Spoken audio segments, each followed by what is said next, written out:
How's it going? Good. How are you? Doing well. Doing well. I'm enjoying our new setup here. It's a lot easier for me in terms of getting it ready to go. I think you're just excited that you don't have to physically see me anymore. That or smell. I mean, that's more okay. That was a tight room. I don't blame you. It's a tight room, and I'm not a very I don't want to say I am tech savvy to an extent, very very limited extent, but in terms of setting up cameras and stuff, I didn't have the best equipment, so it wasn't going good. So we'll be sticking to Skype for now for the next foreseeable future, at least next month or two. Yes, it's a good element. Yeah, for those of you that are listening, basically we'll be doing podcasts, continue to do the podcast, but we're going to be doing just audio version. So if you're on YouTube, you'll just see the audio. You won't actually see any video. I'm actually in the process of moving and getting a new house set up. So once I get set up down there, we will start videoing again at a new location to be determined. And so for the next foreseeable future, at least the next 2 months, you'll just have like audio of the podcast for now. Yes, and when is your house supposed to be built? Isn't it supposed to be done by now? It's supposed to be done in November, then December, then January, now February, maybe March. So no later than middle of March. So sometime this year, hopefully. Yes, 2020, before 2020. Or, yeah. Don't feel good about that. Yeah, so hopefully the next 2 months. So we'll be doing Skype. But anyway, kick it off with Beer of the Week. What do we got working that you're going to be drinking while I sit here? So this is a tough choice. So, two important events happening in my life this week. So we're taping this on Thursday night. Tomorrow is my birthday, and Saturday, and Saturday even better is a Conor McGregor fight. That is better. So you're right. I was torn between a beer that I would like and a beer to celebrate the fight. I went with a Guinness, an Irish beer. There we go. In honor of the Irish fighter. Now he has to win, or it's just not. That's he just bad luck. I almost did Miller Lite because that is my go-to, but I felt Irish. You chose the more important event. I agree. That was a good call. Yeah. Thank you. Yeah, so for any UFC fans, we will be releasing this episode tomorrow. So this is a 24-hour notice that you have to watch the UFC fight where Conor returns after being away for 15 months. So it'll be kind of exciting. It's a good fight. Official prediction?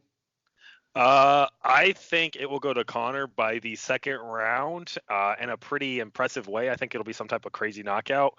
I think Cowboy is actually really cool. I like him a lot. He's a good fighter, but everyone is, for the general consensus as far as I've seen, is he's stronger as the fight goes on and Conor's weaker. So that's the only way he can win. And I don't think Conor's going to let it last that long.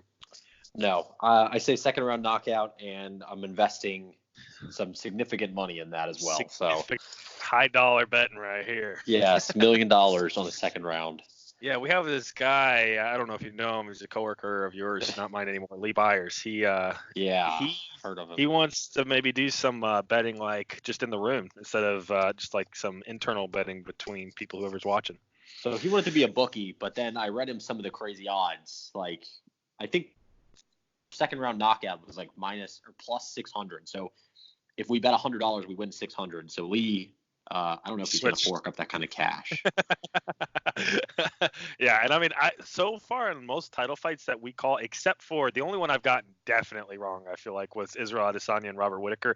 I definitely got that one wrong. I thought Whittaker was going to show up a lot more than any other fight I've been pretty accurate with, I feel like, in terms of the knockouts and stuff. Yeah, I see Conor. It could go either way. Obviously, I'm on the Conor train. Yeah. So that's cool. So good beer of the week choice. Yeah, Guinness. Thank you. Cool. But more importantly, Elizabeth Warren. Elizabeth Warren. Who would win in a fight? Conor or Elizabeth? Money's on Elizabeth. Possibly Elizabeth Warren because she has Native American roots. and stabbing in the back. You know, that's a unique. True. Yeah. Speaking of stabbing in the back. So I guess, should we just get right to this? Is this the... Well, so let's do this. So the first week's episode, if you guys want to watch it, that we did was Joe Biden. On a scale of 1 to 10, I give us like a 6.5 on that one. The Bernie Sanders one was the last one.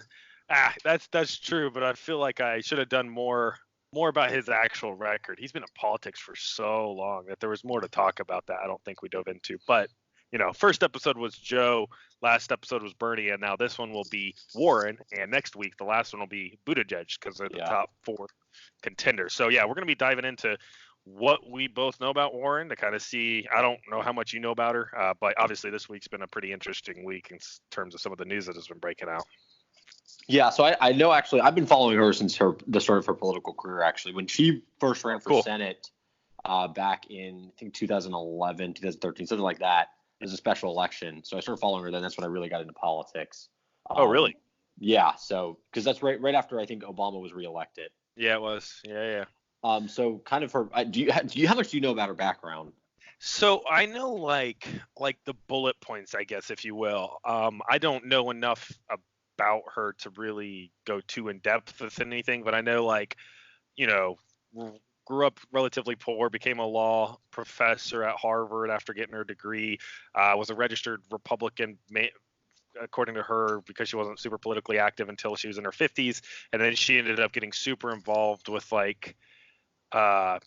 bankruptcy issues and trying to advocate. As she was a teacher at Harvard, she's trying to advocate the government to switch some things to kind of help out working families, and did a lot of good work during that time. And some of the recent stuff she's done I've looked into, but that's like the extent of my knowledge right there. It could be summed up in like 30 seconds. Yeah, so she loves to say she grew up on the line between middle class and poor. There we go. Obviously different times then. She goes on. She's a single mother, I think, for a few years. Their second husband now. They've been together for a while. She becomes a law professor specializing in what you talked about, bankruptcy and all this stuff. And I think it's really critical part of her background is when the economy crashes in 2008, 2009, and we're just reeling. She kind of gets appointed by the government, by Congress, to kind of say, hey, just what is going on here? And, figure it out. Yeah, and there was some money sent for bailouts. I think it was to AIG and some other large entities, and she was really kind of harping against that. And she ends up creating the Consumer Financial Protection Bureau. And that's her baby. That's awesome. We work in mortgage lending, so big fan of that. Thank for that. Yeah. So, and this agency is still around today. The Trump administration trying to roll it back, but she gets her roots in kind of just trying to, I guess, protect the average person. She runs for senator in Massachusetts in 2012, 2013, I believe, and she's been doing that ever since. I wanted her to run in 2016, but Bernie kind of took that mantle, and now here she is. Yeah, so, and I think I heard, and hats off to her, because I kind of have a similar story, that she was kind of passively engaged within politics, which is why she was kind of registered as a Republican up into the fact that she was in her 50s. And but one of the things that caused her to kind of take a shift, if you will, is she started to realize how lopsided a lot of issues were, because there was so much power and money that were centralized in a select few areas, and that had a lot of influence in how politicians would make decisions. And so she was trying to almost like not have it so rigged one-sided. So she tried to look at structural ways to kind of help more of your average Joe and your families, and use the government to do that. And she saw that as a vehicle that it could do that. She has a pretty good record in the last decade, I'd say, of really getting some stuff done in that effect. So she has a pretty interesting record. I mean, she didn't get involved in politics really until, like you said, when she ran for Senate, and she was 64 at that time or something, right? Or 63, maybe 62. Yeah, she's 70 now, so you're talking 8 years ago. So she's so 63. It's pretty impressive. She has. I had no idea she was 70. She has a lot of energy for her age. Yeah. She looks a lot better than like Bernie and Biden, who are relatively close to her age in terms of just energy level. She does a really good job. So her thing was, when you were talking about she used to be a Republican, she, during the beginning of the recession, she kind of literally flew around the country going to bankruptcy courts and just watching. And she, used to think before that, she says this in interviews, and I think in a book, that she thought, oh, why would bankruptcy just an easy way out? You get your debt cleared. And then she saw the people going there and realized, that's not the case. And I think that's something that starts her roots of, the system's rigged. Which that's a very good point. And just real quick, and I'll let you continue. I was just watching a video for her today, and she said one of the ways she transitioned into her current political philosophy, if you will, is she realized there's a lot of really good, hardworking people that are being screwed over by the system, and a lot of it happens because there's so much centralized power and money within a select few that, like, a lot of corporations and rich people might be getting more rich, but it's a lot of times it's at the expense of hardworking people, and the government should try to fix that problem. And so she has a very interesting kind of way that she came into this way of thinking, if that makes sense. Right, and now she's definitely full force. I think the problem people are having now is that her progressive street cred or her roots doesn't harp back as far as Bernie Sanders. And now we're starting to see this divide as Iowa's, 2.5, 3 weeks out. Yeah, I'm kind of new to the scene with the whole, like, what do progressives care about? What do Democrats do? I mean, I've been more in Republican circles growing up, so I know, like, I could talk a lot about the in-house debates within the Republican and conservative side of the aisle. I'm more familiar with that until like this last year and a half, to where I've really had to swing the other direction and learn a lot more about this side. And so I may be wrong on this, but I think the issue is, and we've spoken about this before, but she's trying to play the game that a lot of people try to play, which is keep your foot on the moderate side and the centrist side while also keeping a foot in the camp on the more progressive side, and play both of those sides as effectively as you can so you win the nomination.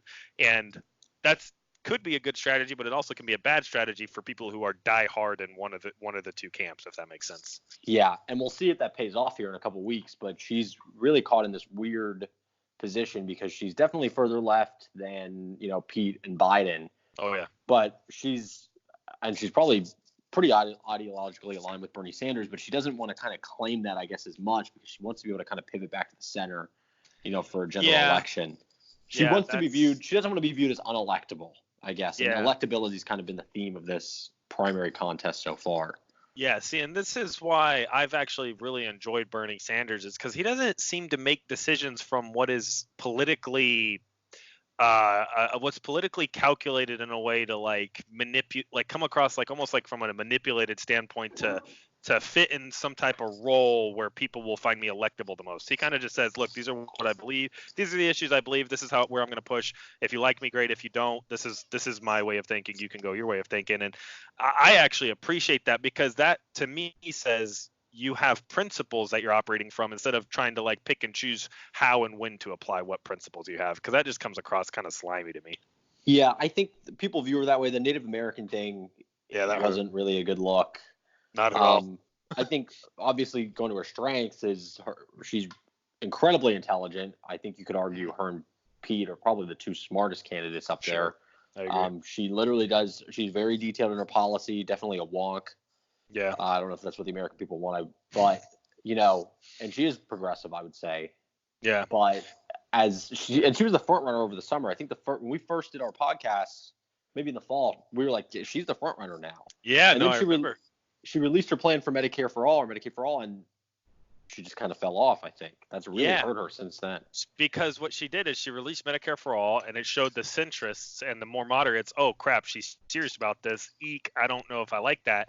And then how she did the release of the plan from the progressive standpoint, it was kind of weird, because she said, I'm going to do it without raising taxes, and not a lot of people buy into that. I for one, think it's probably a little bit – it might be possible, but I just think it's unrealistic. I don't know any country that's not had to raise middle class taxes to pull off that type of system, as based on my research. So I think she did a politically calculated move that backfired with the centrists, because they were like, oh crap, she's serious about this.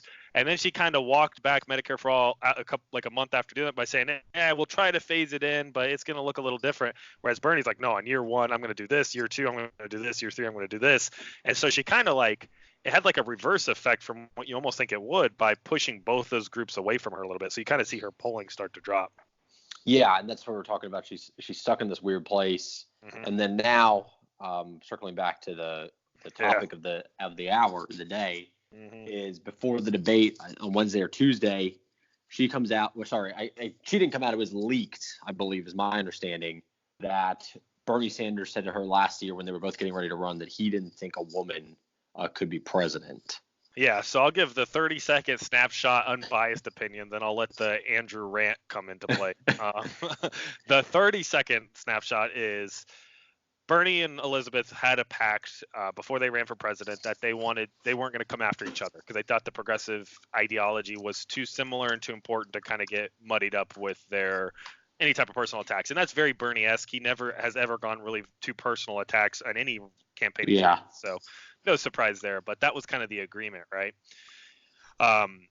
fast forward or rewind from now till about a week and a half ago, and supposedly there was some like Bernie Sanders, some of the campaigns and some of the early states, they had scripts that they were supposed to reference potentially, where if someone says, "Hey, I'm a Pete Buttigieg, fan," or if they're calling voters and someone says, "I'm a Pete Buttigieg guy, Biden guy, or Warren person," they had like general talking points on how to respond to that. And the one with Warren was essentially, "Oh, I like Warren. She's actually my second choice, but she tends to attract more highly educated or highly affluent people. She won't energize a whole new base to come in. So we think," and that was supposed to be kind of your opening that you're to go in, right? And that got, kind of some media attention, even though it wasn't ever really widespread within the Bernie campaign. The fact that it was even attributed to his campaign, it put a bad taste in Warren's mouth. So like within 3 days, you had a story leaking through CNN where they were saying basically that certain sources, and now we know Elizabeth is that source essentially, said that Bernie and her, when they were meeting, Bernie told Elizabeth Warren that a woman can't win the presidency.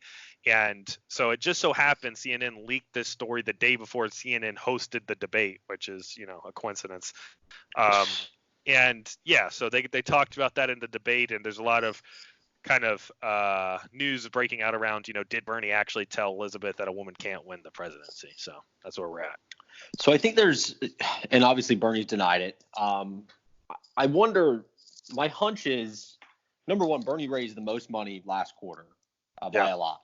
Yeah, by Elizabeth a lot. Warren, of the top four, raised the least amount of money and actually struggled. So now we're 3 weeks out from Iowa. Yeah. Bernie is at the top or tied at the top of the polls. Yeah. Clearly he has staying power because he can raise an insane amount of money. Yeah. And she's been backsliding for a couple months, and this story leaks. Yeah. So it doesn't look right.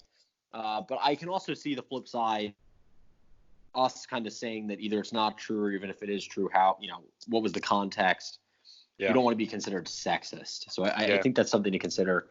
I can see a context of the conversation they had where it's Bernie. I think there's an argument to be made that a woman can't win the presidency just because of how our half of our country views, politics or views gender. I don't think that's a bad thing. I think you could argue that that's just a fact. Yeah. No, and that's the issue though. So you have to start with not just, I don't start with, well, it's a he said, she said, that's the end of the story. You choose who you believe. I think there's a lot of context around the events unfolding that kind of gives you more indication on who's probably telling the truth and who's more honest about this. And the fact is, she's known about this since their meeting in 2008. She hasn't brought it up to this point, so that's kind of weird. If it really bothered her that much, why is she just now dropping it? So that thing to me is kind of curious. The second thing is, you're 100% right that her polling started going down. Sanders' polling started going up. He actually polled in a very specific Iowa poll.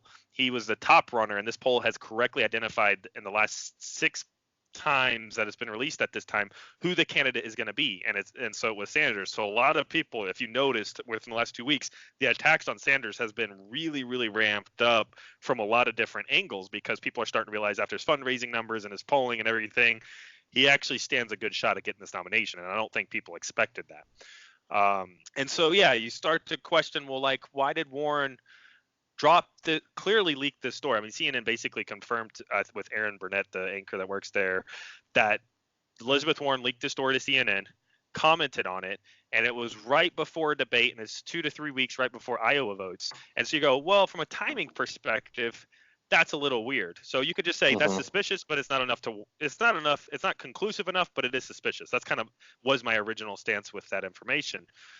But the problem is, you move to, well, what do we know about Bernie? Does Bernie act? Let's say worst case scenario. Is Bernie saying women are not capable of being a president? Is there any scenario in which that's true? No, absolutely not. That is laughable on its face. Even though that's how it's being taken by a lot of people, that to me is just, it's like if someone says the Earth is flat, it's like, okay, let's move on. This is stupid. So then the next conclusion is, well, what's a moderate take on maybe what Bernie said that Elizabeth took? And I can easily see a scenario in which Bernie Sanders was saying, hey, Trump was going to use everything he can to weaponize against the other candidate. And there's a lot of sexism in this country because people don't trust that a woman can be a president. So it's going to be a lot harder for a woman to beat Trump than it may be for a man, which isn't the woman's fault. It's just the society's like intolerance of a woman leader that's going to play a role in this, and you need to be ready for that. Something to that effect, you know. Which I could totally see Bernie saying that. Everyone agrees with that, actually. Like, I don't see how that's controversial. It's not controversial if you understand those variables, but if you just so this is where my conclusion is on this. That's probably what happened to an extent, some variation of that. And then Elizabeth Warren decided to cherry pick a very, very gross mischaracterization of that reasoning and say, oh, Bernie Sanders just thinks a woman can't be president. And she just leaks that part and then says, you know what, I don't want to talk about it anymore. Bernie's my friend. And it frames the discussion in one dynamic in one way, and it's designed to do damage on him because in my mind, we know Bernie Sanders doesn't think women can't be president. You can see videos back from the 80s, 90s, and so on and so forth, where he's like, yeah, women can absolutely be president. Society's just not accepting of that yet. They need to catch up, you know? So I think it's like such a manufactured bullcrap event, and I do really think Warren intentionally tried to do this to bring Bernie down so that she could take some of his supporters coming into the. Yeah, I think the timing is just. It's not a coincidence. Yeah, it's just too obvious. You're doing, I mean, just the context of her situation, it's not looking great. Yeah. And this is the thing that ultimately, I guess, put me in the Bernie camp 100%, that I'm going to vote for him in the primary and support him, is that, you know, Joe Biden's Joe Biden. Mayor Pete I really like. He'd probably be my second choice, to be honest. Elizabeth Warren, who I like, but now there's she has this kind of history of these just kind of shady, questionable things done that's for clear political advantage. Yeah, very true. Very true. Yeah, and see, this is what's annoying to me is Bernie actually pushed Elizabeth to run in 2015 before he ran. He wanted Elizabeth to run, and they've been friends for a while because their policies align so much. And so it's kind of like, do you really want me to believe that a man who's been saying since the 80s and 90s, well before other people were really even talking about this, that he's been saying women can be president? He has the most donations out of any candidate from women supporters. He has the most support out of all the candidates from women supporters, and he pushed Elizabeth Warren to run in 2015. She ended up not running. That this same person is now somehow having a revelation at the age of 72 about a conviction he's had for decades that, oh, yeah, women can't win. I mean, it's just, to me, it falls flat on its face. It doesn't make any sense. And Warren has enough issues throughout the last, 10 to 15 years where she's done things that seem politically calculated that are slimy, that it's just, I don't see how you could really see this in any other way than she was trying to take a hit at Bernie, in my opinion. Well, it's easy. So, but the thing is, if you just see the headline, it sounds bad. If you're not aware of the context, so I could see how it could benefit her. I don't understand the calculation. You're 3 weeks out from the primary. People voting in the Democratic primary, I mean, again, it's a presidential primary, but people voting in a Democratic primary, especially in the early states, are probably more so engaged than the average person and could kind of see through this for what it is. I don't think it sways a lot of people. I really don't either. I really don't. And I think the media is pushing hard for it too. CNN, man. Oh, my God. The way they handled this was – I mean, did you watch the debate itself? I watched some of it, and I definitely saw the end when she would shake his hand and Tom Steyer just standing there. We'll go into that in just a second. But I highly recommend it. Maybe you've already seen it. But you'll see the CNN anchor ask Bernie, hey, did you say this? He's like, no, of course not. I wouldn't say that. And then she looks right at Elizabeth. She says, how did you feel when Bernie Sanders said women president? And you're just like, oh, the crowd laughs. And there's been several outlets like Morning Joe, or even The View to an extent. I should say Joy Behar, not The View. The View itself commentary on this was garbage. But there's a lot of people that are like, what the hell? He just denied that it happened. And then you're assuming that it's completely true and asking Elizabeth Warren about her feelings. You didn't even directly ask Elizabeth Warren, well, hey, he's saying it's not true. Why are you saying this is true right now? Why didn't you bring this up last year? Why didn't you bring this up 6 months ago? Why didn't you bring this up 2 months ago? Why this time? There was no pushback on her at all. And CNN, man, the way they handled a lot of this has been super, super shady from the get-go, in my opinion. And it was that debate was painful to watch. Yeah, so CNN, a lot of criticism.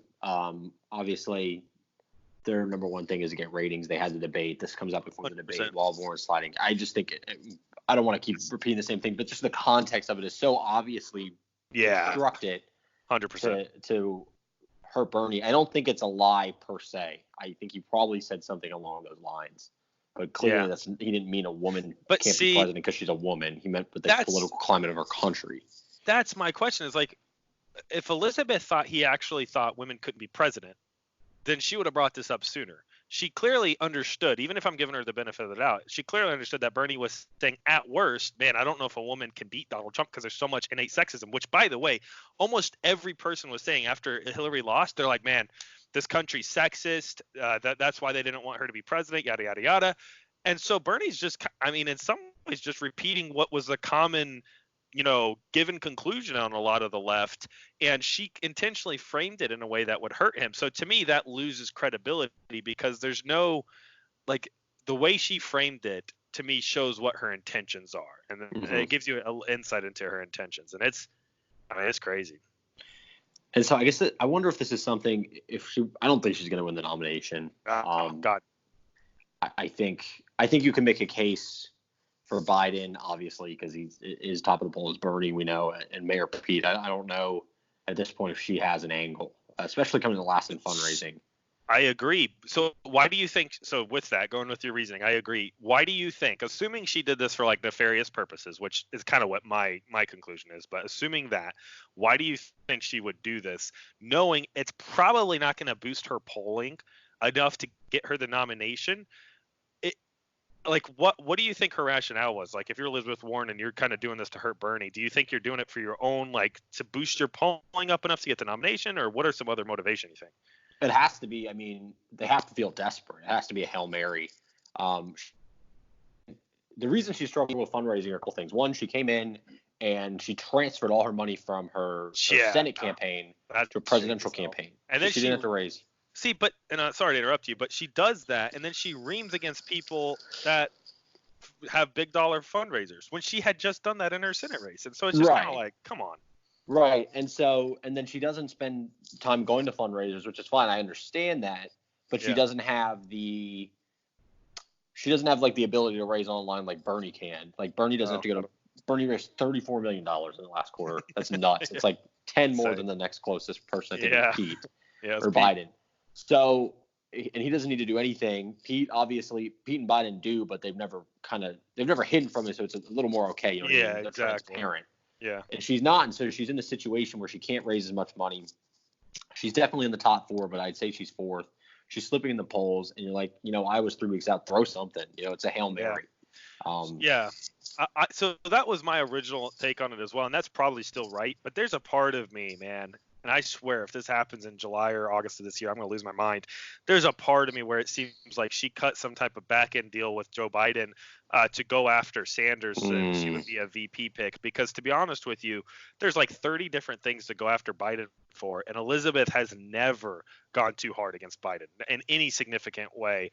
And so it just seems like, you could say maybe indirectly through their healthcare stuff positions, maybe there was some overlap in how they went after each other a little bit. But overall, she has a lot more against Biden, from bankruptcy to healthcare to foreign policy. There's a lot of things she could choose, and she's played soft gloves with him. She shook his hand at the end of the debate, said good job, and then went to Sanders. And that's interesting.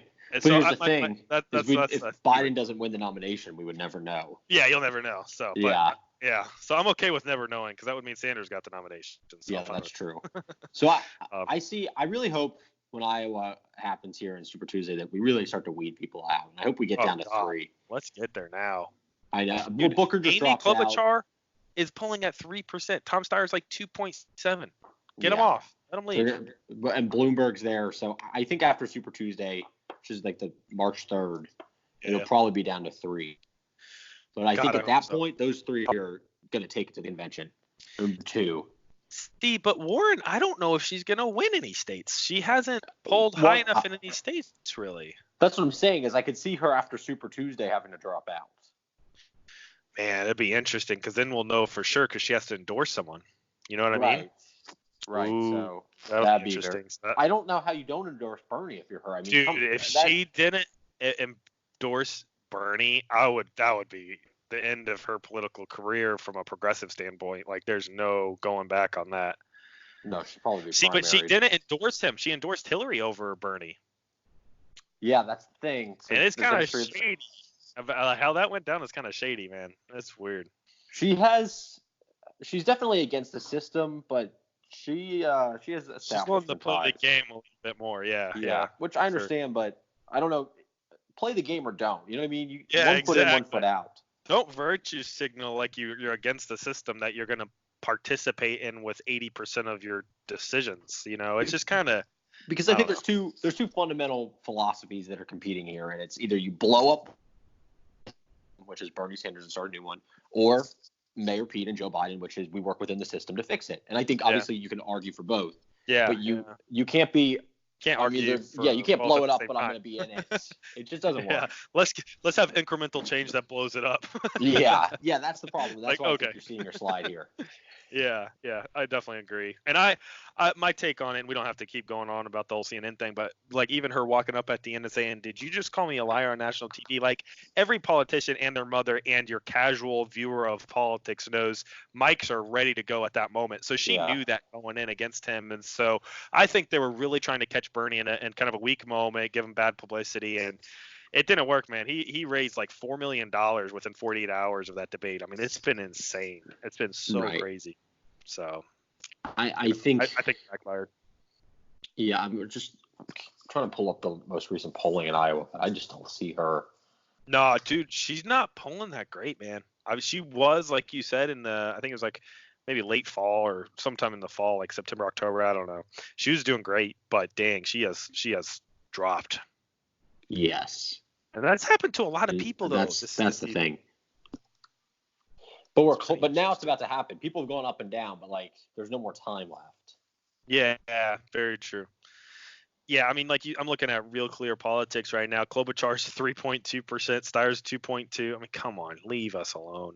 Yeah, Bloomberg is doing better. Buttigieg is only at 7%, man. That's not as good as you'd think based on how much he's barely fourth place, you know. But think about it like this: if he squeaks out a second place victory in Iowa, that's pretty solid. Yeah, no, he's going to do really well in the early states. I think. Let me pull it up here, but I think Iowa and New Hampshire. He's actually. Let me see. Iowa, he's 18.7. I mean, he's in the running for Iowa. My view is Sanders will win Iowa. If polling shows he's tied with people, he'll actually win because I think his base will come out stronger. But Buttigieg could easily be second, easily. Yeah, 538 is giving Biden a 40% chance of winning the primary, Sanders a 25% chance, and then Warren and Pete. I didn't know that was a thing. That's cool. I'll have to look at that poll. 40% chance. Yeah, that's pretty right. I think I'd probably second that, to be honest. 40% for Biden, 25 for Bernie. That's probably pretty accurate. I'd give a little bit more to Bernie, but honestly, Biden's been holding on a lot more than I thought he would be. Yeah, I think number one, he's going to win South Carolina. 100%. So that's the third or fourth state that votes. So that's going to be big. And then Super Tuesday, a lot of southern states vote.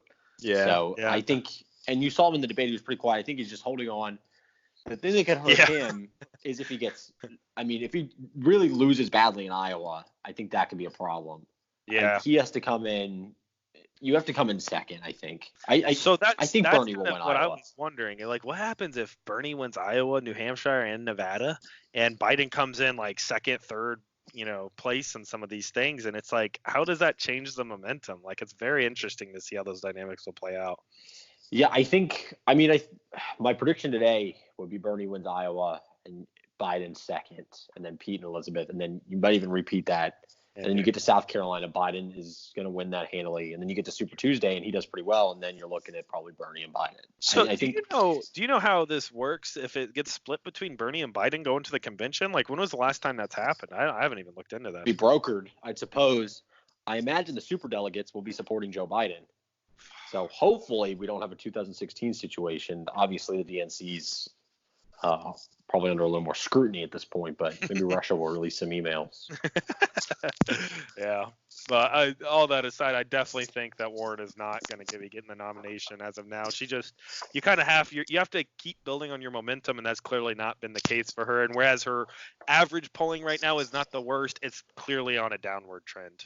Yeah, I think the money thing is what kind of scares me. Yeah. Is that she's just not raising it. It's not there. I mean, it is, but it's not. You know what I mean? It's not compared to her competition Yeah. at all. Yeah, and I mean, I don't know, man. I like the way she handled this. I kind of see her almost in the worst light you can see her with the stuff that just unfolded this last week. I've tried to give her the benefit of the doubt and stuff, but the more I look at it, the more I think it over, I'm like, man, this was really shady what she did, and I'm just puts a really bad taste in your mouth. Like I was telling my wife, I was like, I expect Donald Trump to be scummy in like every decision he makes because the man doesn't have a moral compass. It's just whatever's convenient for him. Now, sometimes what's convenient for him might be moral. I'm not saying that he doesn't do anything moral, but he doesn't have like a moral compass in the sense that he makes decisions out of like character or desire to be, have integrity and stuff. Like that doesn't float through his mind at all. And so I kind of write him off as someone that I'm just like, I don't hold to like a standard because I just expect him to be scummy all the time. That is who he is. But someone like Warren, like I'm like, man, she fits more in like she clearly has, principles she tries to fight for, character, integrity. And so when something like this happens where she goes after one of her closest political friends, and in my opinion, I feel like I could support this well enough to say it was a very calculated move on her and CNN's part to try to smear Bernie in a very, very disingenuous way. It almost makes me more upset because I'm like, man, you were supposed to be one of the good ones. Like, what the hell did this happen? It's just kind of weird. This is what it does. I mean, you're talking about the presidency of the United States. You're going to throw everything at the wall, right? Yeah, which is why, honestly, the more I follow politics, the more I'm like, Sanders is one of the rarest people in politics I can ever find. Like, I swear, he is a lot of consistency, has a lot of character. Even if you disagree with policies, just as an individual, how he runs things, it's very respectable. It's very, very respectable. I hope he doesn't die. I really do. He just needs a really good VP. Yeah. Heart attack. Oh, man. I mean, there's a very good chance that he's a potentially very effective first-term president, but then it starts to die down from there, and it will be interesting to see who he chooses as his VP. Yeah, that'll be important. Not Elizabeth Warren. Yeah, not anymore. Not after that. I thought it was a chance, but not after that, man. It'll be AOC. Way. Yeah, I don't know. Don't you have to be 35? Oh, that's true. Blows my mind that AOC is like within like 8 years age. How old is she? 29, 30. She's 30. She's so young, dude. What the hell? That's crazy. Yeah, she's 6 years older. Yeah, so she has 5 years to go. She's getting primaried, man. Everyone wants her out. Republicans, she's not gonna lose. She's too popular. She'll be in politics for a very long time. Yeah. Oh yeah, she's just getting started. Yeah, she's done a lot in her first year, man. Done a lot. She's done really, really well. Even if you disagree with her, she's had a huge impact in a lot of areas. Yeah. But yeah, so Warren, I don't have a lot more to say about her. I've been generally very friendly and supportive of her running for the most part. After this stuff, I'm less friendly, but I mean, she's still, I would say, from a policy perspective, I line up with her second as opposed to Sanders, who's first. So I still have a lot of love from a policy perspective, but dang, like there's too many shady things she's done that just kind of like put a bad taste in your mouth, unfortunately. Yeah, I agree. So we're going to see what happens here. Yeah, Buttigieg next week. I honestly, Buttigieg is another interesting political history guy. I mean, he's had a very interesting last 10 years or so.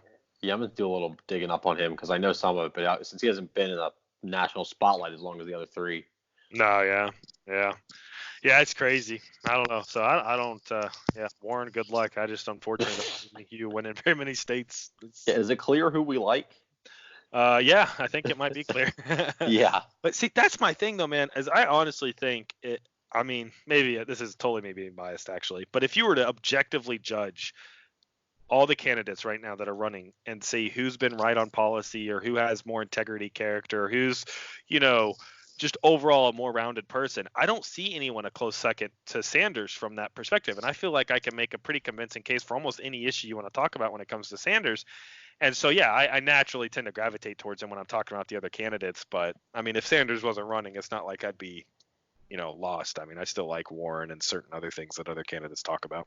Yeah, and this will get cycled out.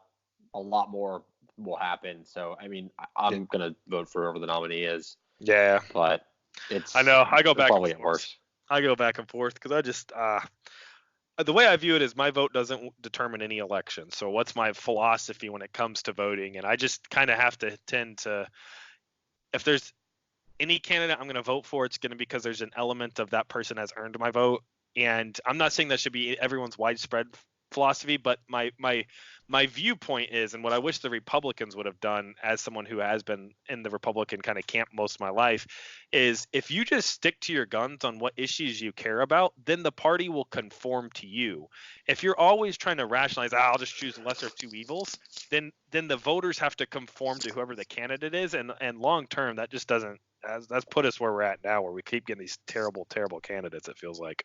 Right. So hopefully we avoid that, but but I understand we're gonna have a lot more problems. Yeah. It's only January 16th. It's gonna be fun, man. 2020. It can only get worse. Hey, man. Trump just signed the best deal since mankind started with China. All right, it's time to wrap it up.